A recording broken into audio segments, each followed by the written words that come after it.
Stay hungry, stay foolish.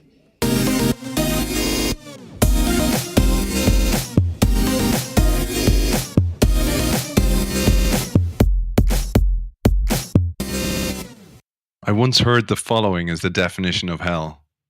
On your last day on earth, the person you could have become meets the person you became. We go through life doing stuff often without assessing, is it the right stuff? Often we don't even do stuff for ourselves. We end up working for the company. We end up working for our friends. We end up working for anyone else doing what they want, nothing for us.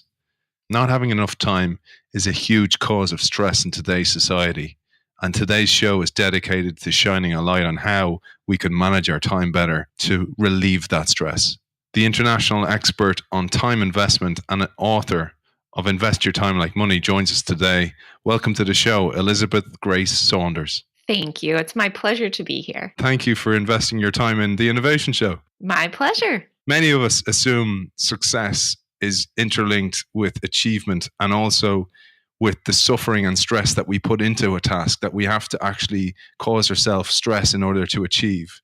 And you shine a light on that and show that there's a totally different way. Yes, it's true. Well, in my book, How to Invest Your Time Like Money, I do start out with addressing some of these mindsets because I think so often people might hear what you just shared at the beginning of the show and say, oh, yeah, I know I should change, but I can't.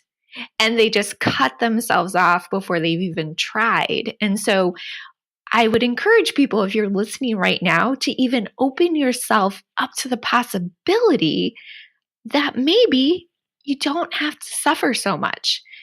And maybe you can also be successful at the same time. I loved the concept because people think that time is just a passive thing, but we can actually take control of it. And as you say in the book, when you do get control of it, it's like you go through life in the driver's seat instead of the trunk of the car. Exactly. That was actually a quote from my coaching client. And I think what so often happens is that people never stop to really think about being proactive with their time.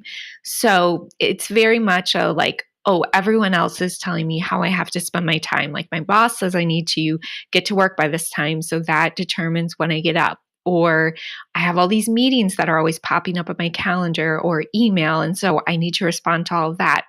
This is what everyone else wants of me at the end of the day. And they never really stop to think about, well, what is it the life that I want to create? And in regards to getting in the driver's seat versus being in the trunk, and also disconnecting success from suffering, sometimes it's even just very, very small changes. So for example, like one of the smallest changes that you can make is to try taking a few short breaks throughout the day. Maybe it's only 5 to 10 minutes long where you're away from your computer, not multitasking, maybe even away from your phone. Go on a walk or take time to think or take time to chat with a colleague at work or your significant other or a friend. And even something as small as that is shown to greatly improve your productivity throughout the day and to leave you feeling less burnt out at night. So that's one example of sometimes these little things we can do can make a big difference. And there's also much larger things we can do, which of course I'm happy to talk about also in terms of designing our life. And you recognize in the book 3 common barriers that stop us from taking control of our time. It would be great to share them with our audience. The 3 common barriers are, number 1, blaming others. So it's everyone else's fault that my time management is bad or I don't have any time. Number 2 is this whole connection of success and suffering. So in order to be successful, I have to suffer. And then number 3 is this barrier of defending our past. So we're afraid to change, maybe afraid to set better boundaries at work or to do things that are better for our health. Because if we do so, it may make us feel guilty that we actually hadn't made those changes earlier and perhaps make us feel bad about what we've done in the past. And could we dive a little bit deeper into stuff like, for example, stop blaming others, because I've heard this before, this great saying that when you point the finger, there's three pointing back at yourself. And you do this so well in the book. You bring that to life and you say, these are how you're doing it, because people hear that and they can't relate it to themselves, but you do a great job of that. In the book, I have a couple different ways I approach this. So one is talking about it from a psychology perspective of something called the Cartman drama triangle. And then secondly, talking about just some practical steps to get out of this stuck place. I'll start with describing this triangle, which is where we're playing the blame game, where it's everyone else's fault that we have no time. And so on this triangle, we have 3 points. The upper right point we'll say is the rescuer. The bottom point, if the triangle is on its point, we'll say is the victim. And then the upper left point is where we have the self-protector. Sometimes it's called the persecutor in the Cartman drama triangle. And what happens when we're operating in this place with our time is that we don't see that we actually have ownership to be healthy and make good choices. We see it as everyone else's fault. So for example, if we're in the victim position, it might sound something like this. I can't believe everyone keeps giving me so much work to do all the time. They don't understand how I don't have any time. I can never exercise. I can never take time for myself. I don't even get enough sleep because everyone just doesn't care about me and gives me more and more work, and there's nothing I can do about it. So that's what that would sound like. If you're in the rescuer role in the upper right, you start feeling resentful because you're like, no one else can take care of themselves, so I need to help them all the time. Like you see people as victims. And so you're like, well, they can't get their work done well enough or fast enough or good enough, or I don't trust them. So I have to do my own work, plus I have to do theirs. And so you're jumping in and taking on work no one even asked you to help with or to do, but you're just taking it on and then being angry that you have to take it on for other people when it wasn't actually your job. Up in the upper left, we have the self-protector or persecutor. That's someone who's just like grumpy bear. So someone asks them to do something and they're like, no, absolutely not. Like, I'm not helping you. I'm not doing anything. Like, why can't you get your act together? And they're most likely fairly insecure about their ability to get things done. And instead of like owning that and recognizing that they need to get their life in order a little bit more and be more productive or proactive, they just try to scare everyone away. You know, these are the people in the office everyone's tiptoeing around because they might bark. Sometimes those people, they used to not be like that and they changed somewhat. Yeah. They become so entrenched in their habits and the way they work. They can't actually have the self-awareness to see that they're actually contributing to the problem. And aren't they often the people who will go, oh, people are terrible in my company, everybody's useless, but they actually won't delegate? It'd be great to look at your solutions to get around that so you don't become grumpy bear. Yeah, exactly. And I think a lot of times people become very grumpy when they just feel overwhelmed. You know, they feel overwhelmed or incapable of keeping up. And so they just get controlling or angry. And it's not that they're bad people, they just don't know how to manage it. In regards to how we get out of this triangle, like this is not how we want to be. It is how a lot of people are with their time, but not where we want to be. So the first thing you need to do is just observe yourself to say, okay, where am I falling in this situation? And this can be true at work or it can be true at home. So it's not just a professional thing, but really ask yourself, okay, am I giving myself a pity party? I'm feeling like I'm always the victim and I can't do everything and it's not fair. Am I someone that's maybe overreacting? So I'm jumping into trying to help, being the rescuer. Or am I someone that's just angry at people and feels resentful they're even asking for help? So first off, just observe yourself and be honest. Stop looking at everyone else and just look at yourself. Like, how am I responding to what's happening? Then you need to realize, okay, I do have a role in this. Yes, maybe other people have played a part in how I feel or what's going on, but it's not just them, it's also me. That is really important to recognize. And then once you recognize that, you want to commit to self-mastery. So I'll give you kind of some narratives about what that would sound like. So for example, let's say someone feels like the victim, like everyone piles work on me all the time. I have too much to do. What self-mastery would sound like in recognizing your role is, okay, I need to take ownership of communicating. Maybe people are giving me too much work. So I need to articulate that I need more time to get certain work done, or that I need help with delegating, or maybe I need help with even prioritizing.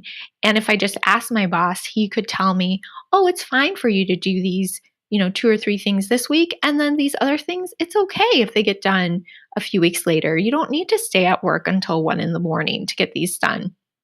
So as a victim, you just really need to get out of that and take ownership of communicating your needs, being aware of what's your part and how you can work to get to a good solution. If you're someone who's more in the rescuer category, so you're always jumping in and taking on other people's work, but then being upset you had to do that, what self-mastery sounds like and recognizing your role is oftentimes stop volunteering for things. So don't jump in and volunteer when no one asks you for help. Even if you think you know how to do something better or you're very capable, stop yourself. Respect people enough to let them try, to let them do things their way. If they ask for your help and it's appropriate, you can offer it or you can give it, but you don't need to just jump in and take things on because you're overwhelming yourself and not giving yourself time for what you need to do. And then finally, if you're in the role of this self-protector, persecutor, and you want to commit to self-mastery, you actually just have to start by getting more in touch with your own emotions and showing empathy towards yourself. So this requires really stepping away from the situation and saying, okay, I feel overwhelmed, or maybe I feel threatened because people are asking me for these things. If they're done, I haven't completed them yet. And maybe I feel even guilty about that. And just get in touch with your feelings and show yourself self-compassion that it's okay to feel overwhelmed sometimes. It's okay to, have to tell people you're not done with something. And then also to show empathy for others. So, for example, maybe they're following up with you not because they're trying to get you in trouble or they're upset. Maybe they just need to know because their boss is asking, and to recognize that they have needs too for information and getting things done. And so, if you really want to get out of whatever time management issues you're in, you have to recognize that blaming other people gets you nowhere, but really recognizing your role, taking ownership, and committing to self mastery really allows you to take your whole time management to the next level. Yeah, and it's so important, isn't it? Where you have both the psychological safety in your workplace to be able to say, I'm overwhelmed, or I need help, or I'm out of my depth here, I need more time. But also, I find a lot of people don't like to say, I actually have a lot on my plate at the moment. I'm not going to get to this. So they're almost afraid to say no, or no, not yet. Yeah, people are afraid, but one of the phrases actually in one of my other books is reality always wins.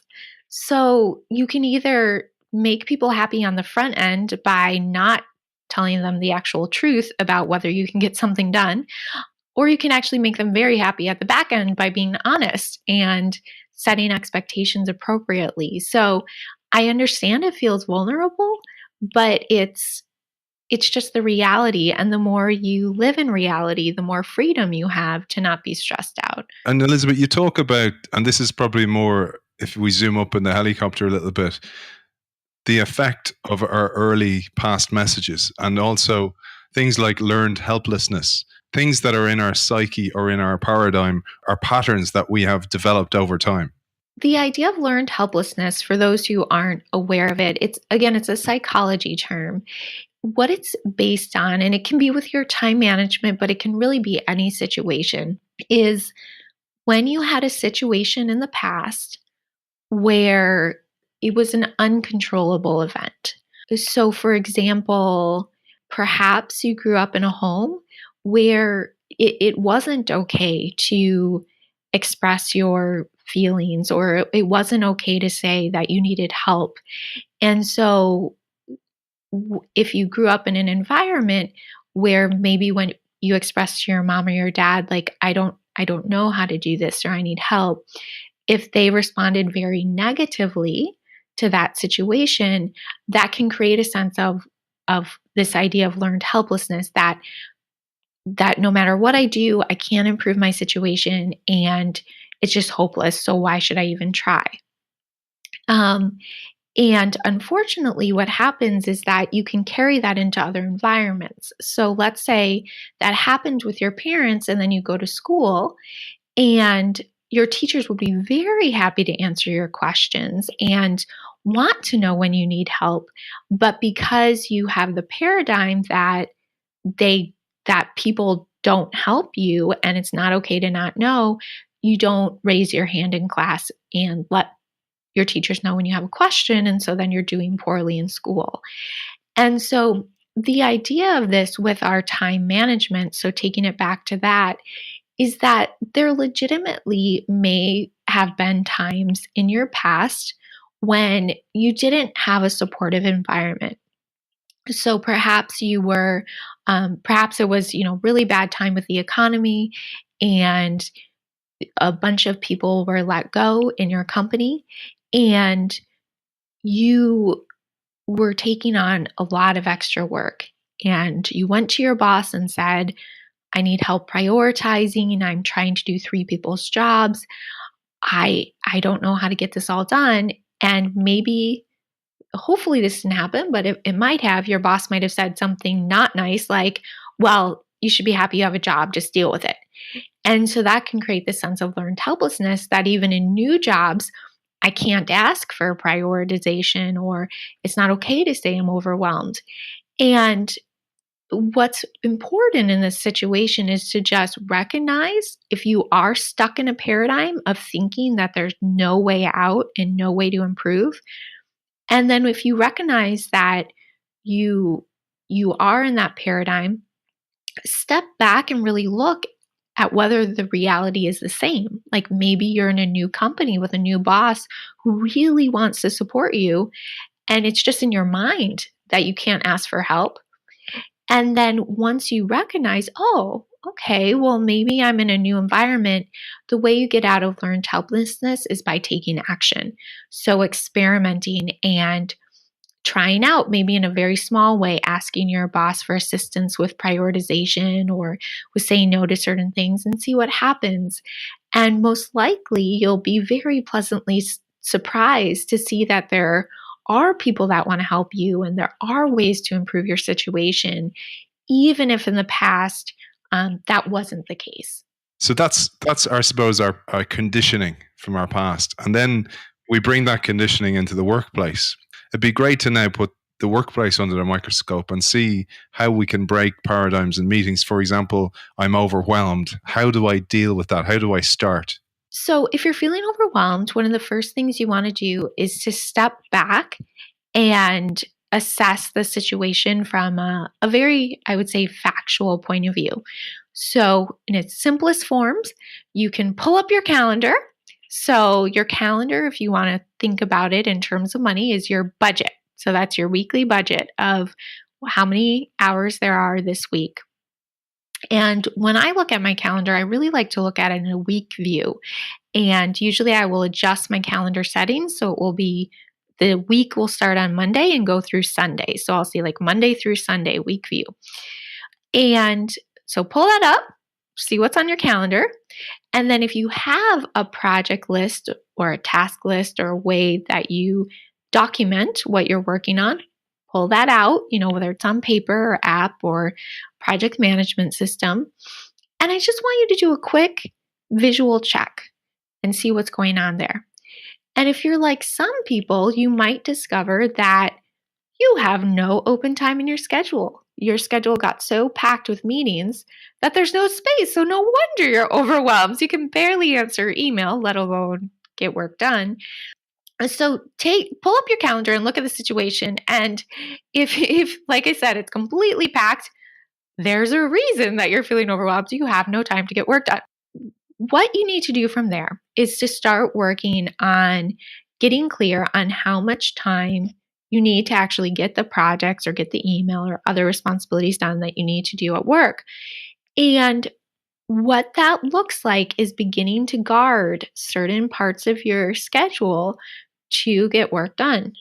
Some of my coaching clients will do that as a recurring time each day in the morning. So, for example, I had some coaching clients that would block out about 2 hours before lunch in order to get work done. So, maybe do a quick email check and then get into working on focused, concentrated work and make sure that gets done before lunch. And then they can go into all the other meetings they have throughout the day.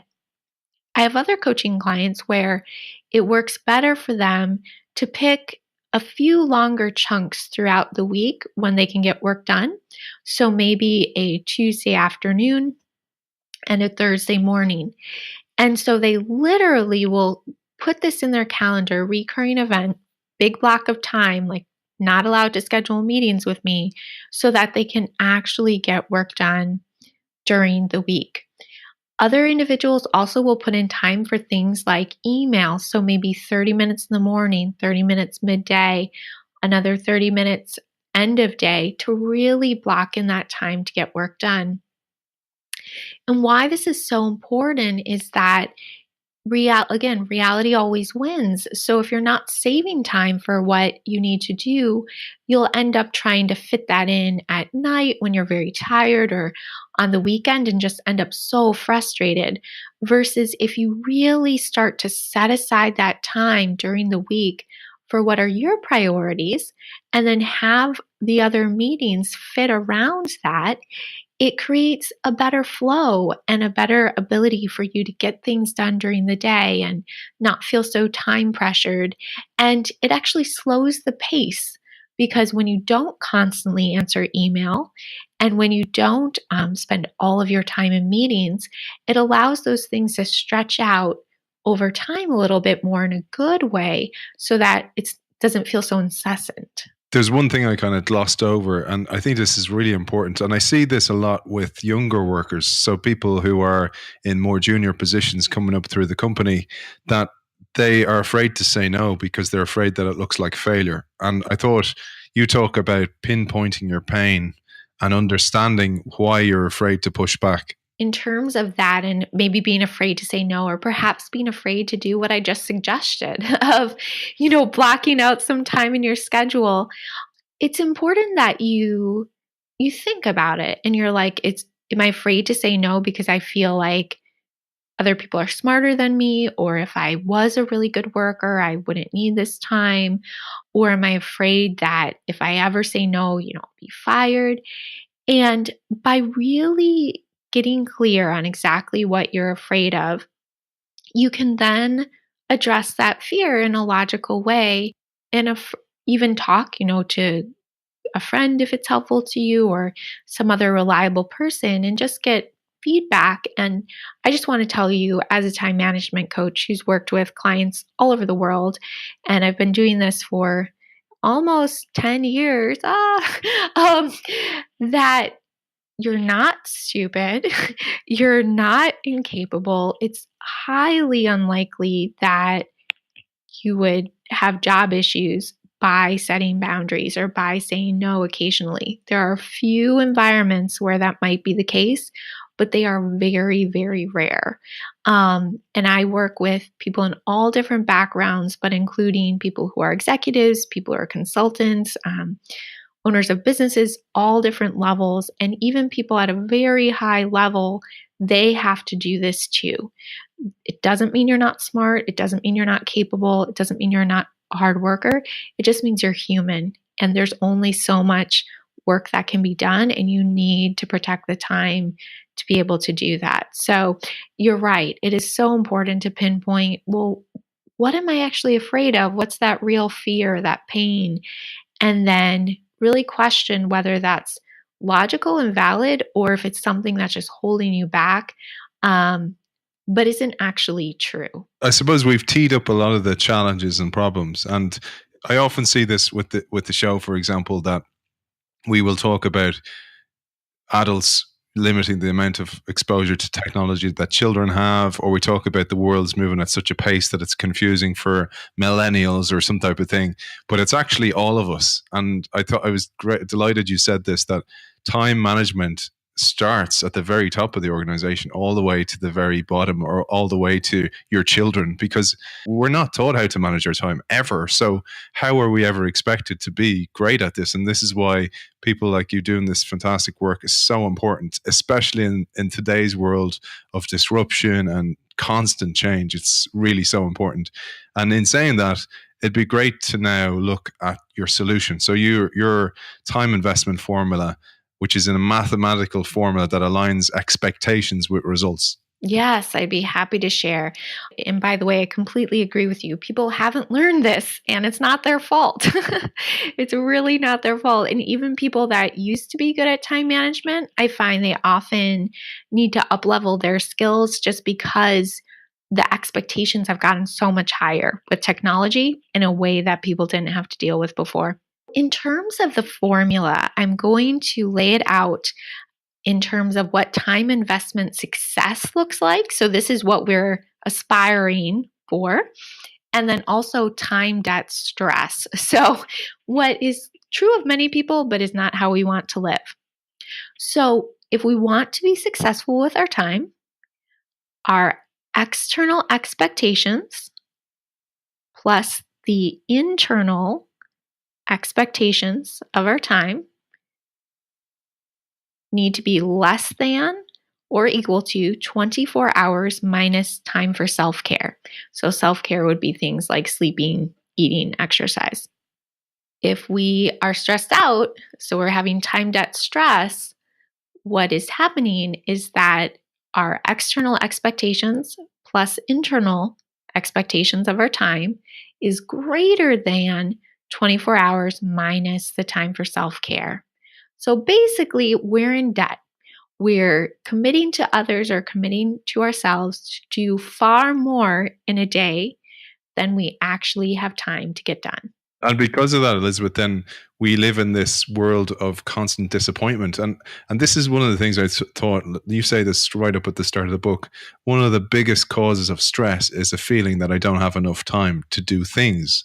And we live in this constant kind of fight or flight mode where we're living with high cortisol levels, high tension, high stress, and that leads to people sipping on wine and trying to find releases. They're all external solutions rather than looking inside or looking in the mirror and going, what can I do about this that I can control? Exactly. And as we were talking about at the very beginning, there's actually a lot of choice you have, even if it's just a 5 to 10 minute break a few times a day to get perspective, calm yourself.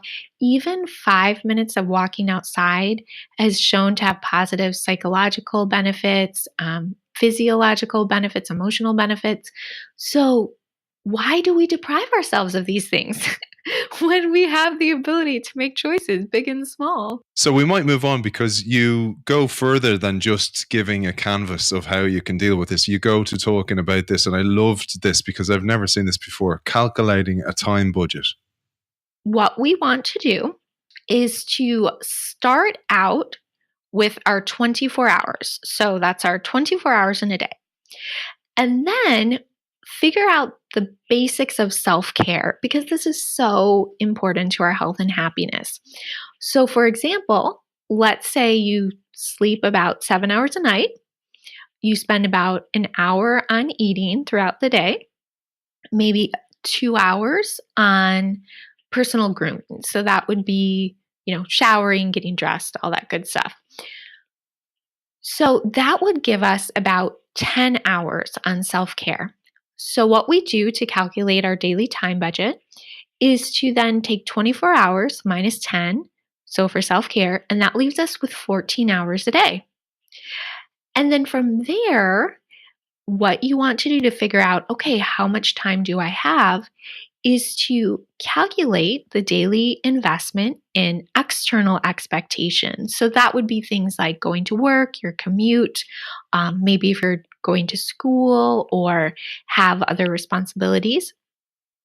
And then also internal expectations. So these are things we want to do for ourselves. So maybe exercise, spend time on finances, some sort of prayer, meditation, or personal development. And when we write those up for the day and estimate how much time each one will take, we can then do the total and figure out whether that is more or less than 14 hours a day. And if it's a lot more than 14 hours a day, we're definitely in time debt because we are like, I'm going to, you know, commute to work, and in the morning I'm going to work out and clean the house and do meditation and make an amazing breakfast. And then at the end of the day, after I get home from work, I'm going to read a book and call 5 friends and do this and do that. And then we wonder why it's not all getting done. And the reason it's not getting done is because we started out without a realistic sense of our time budget, how much time we actually had to do all those things. The other thing you talk about then is, just as with finances, we can be penny wise and pound foolish. It's the same with our time. And you talk about focusing on the big fish first. Right. So, for example, I find that some people get really obsessed with like time management tools. Like they think, oh, if I just had the perfect app or I just had this perfect email thing, then everything would be great with my time. But often that is not actually the case. And so, if we're looking at kind of big picture, so being pound wise instead of pound foolish, you might want to consider things like assessing at work. Is there maybe a whole project that either you shouldn't be on or that you should really ask for help in terms of having another team member help? Or outside of work, have you put pretty high expectations of yourself? So, for example, I have a coaching client who she has quite a demanding job. She's married, has a dog, and also had quite a few volunteer commitments. And then she told herself, and I want to run a marathon. And when she said that, I was like, I don't know about that. Like, I definitely want to encourage exercise, but she really didn't have the time capacity to be running a marathon. And so, in that case, being, pound wise was saying, in this particular situation, yes, I can exercise, and that's a great thing to make time for that. But if I just take that whole big pressure off myself that I need to train for a marathon and allow myself to do something smaller, immediately so much more relief, so much more time, and so much less pressure. So before you start to get really nitpicky about smaller things, look at the big picture if there's anything that you can eliminate from your schedule completely or reduce so that you're not feeling stressed out. And you talk about clarifying your priorities. So this is totally interlinked here. And I might jump ahead a bit because you talk about a process that I hadn't heard before, which is the INO process, linking them to your calendar that you talked about earlier on. So when you do make out your priority for the day, you add a second layer, which is this INO layer. Yes, I'd be happy to share. And that's something that I developed. I never heard anyone talk about it either. But I created it as a way to help people have a different paradigm for thinking about investing their time. So I will basically walk people through what it means and how you can apply this. So in terms of the INO technique, I stands for investment, N stands for neutral, and O stands for optimized. I'm going to give you an example in financial terms to help people understand what that sounds like or looks like, and then I'll translate it to how you're approaching your time management. So, in financial terms, an investment activity is something where if you put money into it, you get more out of it than you put in, or you hope to get more out of it than you put in. So maybe it's something in stocks or real estate or that sort of thing, where an additional dollar in gives you more than an additional dollar out. A neutral activity is more one-to-one ratio, where you put money into something and you get about out of it what you put in. So for example, maybe it's groceries. You buy a loaf of bread and you eat a loaf of bread, and spending a lot more on the bread likely won't give you a ton more value. And then an optimized activity in regards to finances would be something like insurance. If we're getting the exact same insurance, the exact same rate, we don't want to pay any more for it because that's just an increased expense. So, when we're looking at this in regards to how we're approaching our activities with our time, an investment activity is something where if we put more time into it, it's likely to bring a big return. So, for example, maybe you have a presentation at work where if you do a great job on it, it could lead to great exposure, maybe even a promotion.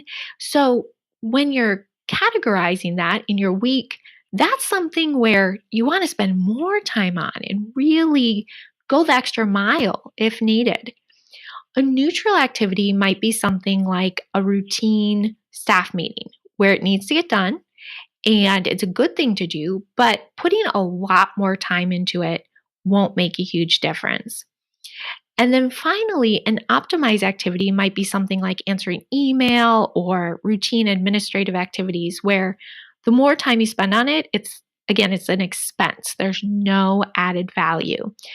And what's so sad is often what gets cut out of people's schedules is the investment activities, or like doing them at all or doing them well, when really we should be reducing the amount of time in our neutral and optimized activities to maximize the amount of time in the investment activities, whether it's a special project or business development or whatever that activity is.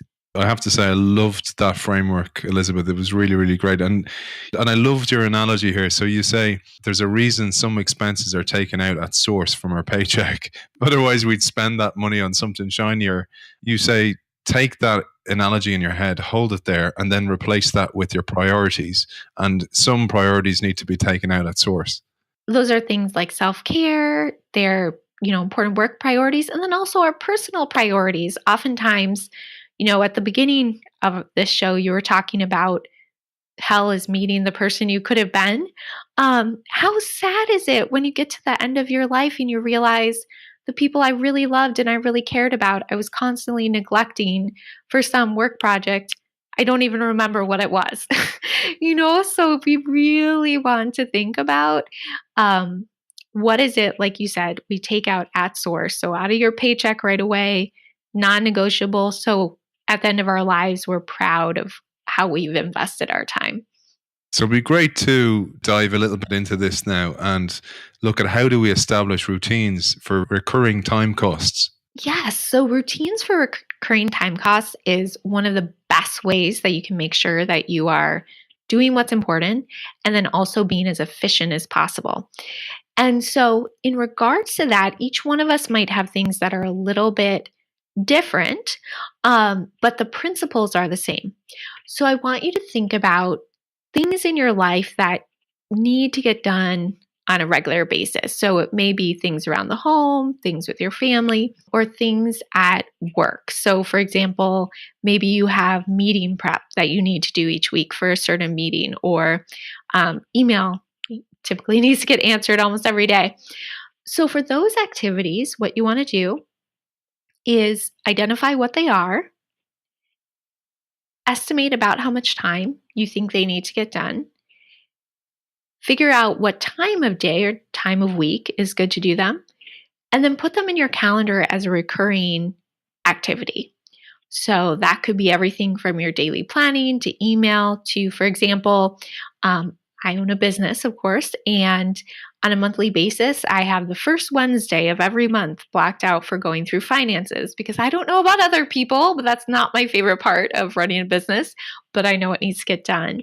And by simply having that as a recurring event, being aware it needs to happen, and blocking in the time regularly, it makes it so much easier to get done.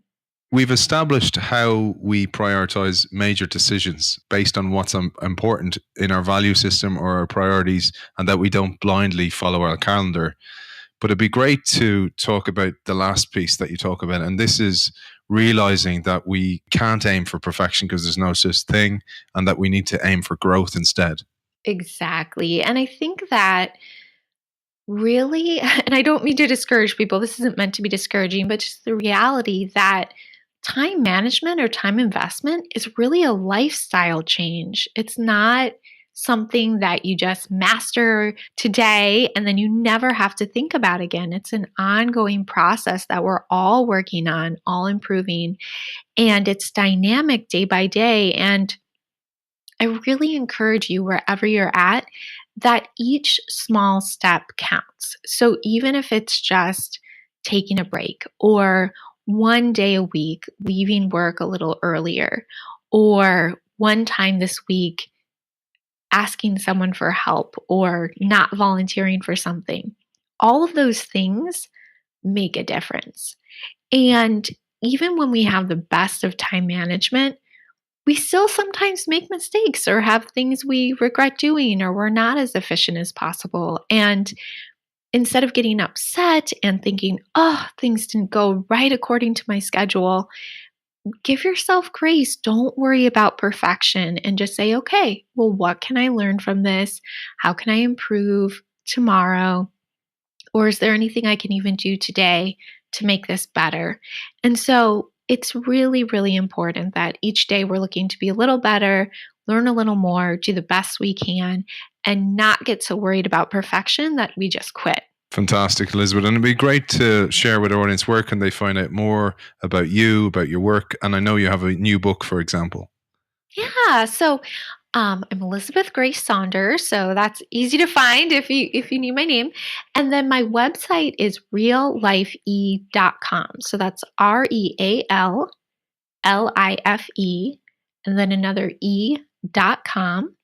And my newest book is called Divine Time Management. So I've written 3 books. How to Invest Your Time Like Money is my second. My third is called Divine Time Management. And that's actually more on a faith-based approach to time. So if you're interested in the spiritual aspect, that is also available. Elizabeth Grace Saunders, time management expert and author of How to Invest Your Time Like Money. Thank you for joining us. My pleasure.